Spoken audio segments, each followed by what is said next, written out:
आपका अपना Hindi news paper उत्तम पुकार न्यूज। मित्रों, ये जो कार्यक्रम है, जो उत्तर प्रदेश की अर्थव्यवस्था को एक नई गति देने के लिए एक टीम वर्क प्रदेश के अंदर देखने को मिल रहा है। इस टीम वर्क ने अपने पिछले कार्यकाल में बहुत सारी उपलब्धियां हासिल की थी और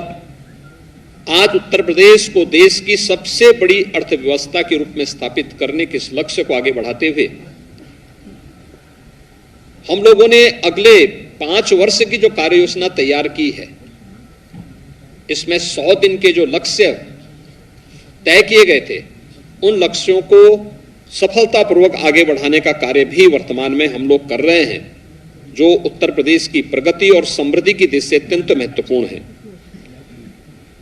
हम लोगों ने प्रदेश के अंदर जो कार्य योजना तैयार की, इस दौरान हम लोगों ने तकनीक का भी बेहतर इस्तेमाल किया। पहली बार हुआ जब प्रदेश के अंदर पेंशन प्राप्त करने वाले सरकारी कर्मचारियों के लिए ई पेंशन की सुविधा लागू हुई।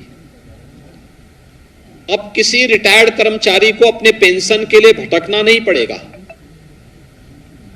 देश का पहला राज्य है उत्तर प्रदेश, जिसने इस कार्यक्रम को इन 100 दिनों के अंदर संपन्न करके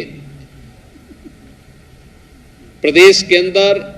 आदरणीय प्रधानमंत्री जी के डिजिटल इंडिया के कार्यक्रम के माध्यम से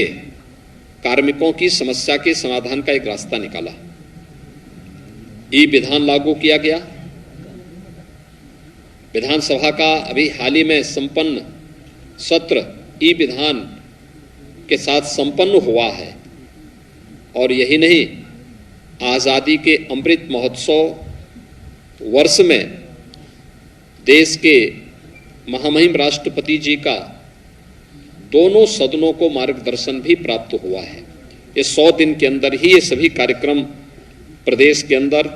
संपन्न हुए हैं और आज लगभग प्रदेश के अंदर 68,700 से अधिक अतिक्रमण स्थल, जो सड़कों पर अतिक्रमण बनाए गए थे, आवागमन को बाधित करके किए जाते थे, उनको हटाया गया। 76,000 से अधिक अवैध पार्किंग स्थल भी मुक्त किए गए और वहां पर अब वाहनों की पार्किंग की सुविधा प्रदेशवासियों को प्राप्त हो रही है।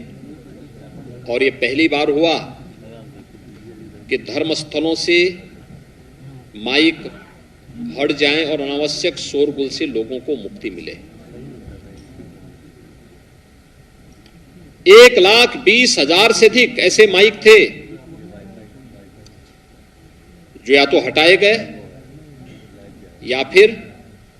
उनके वॉल्यूम को कम किया गया और ये बिना किसी हो हल्ला के स्वतःस्फूर्त भाव के साथ, ये जन विश्वास का ही प्रतीक है कि समाज के प्रत्येक तबके ने सरकार के इस कार्य का पूरा समर्थन किया और सरकार को अपना पूरा सहयोग देने के साथ साथ इस कार्यक्रम में बढ़ चढ़ करके भाग भी लिया। प्रदेश सरकार के ही इन कार्यक्रमों के आगे बढ़ाने का परिणाम है कि आज सड़कों पर कोई भी सार्वजनिक कार्यक्रम नहीं होते, कोई भी इस प्रकार के कार्यक्रम नहीं जिसमें चाहे वह अलविदा की नमाज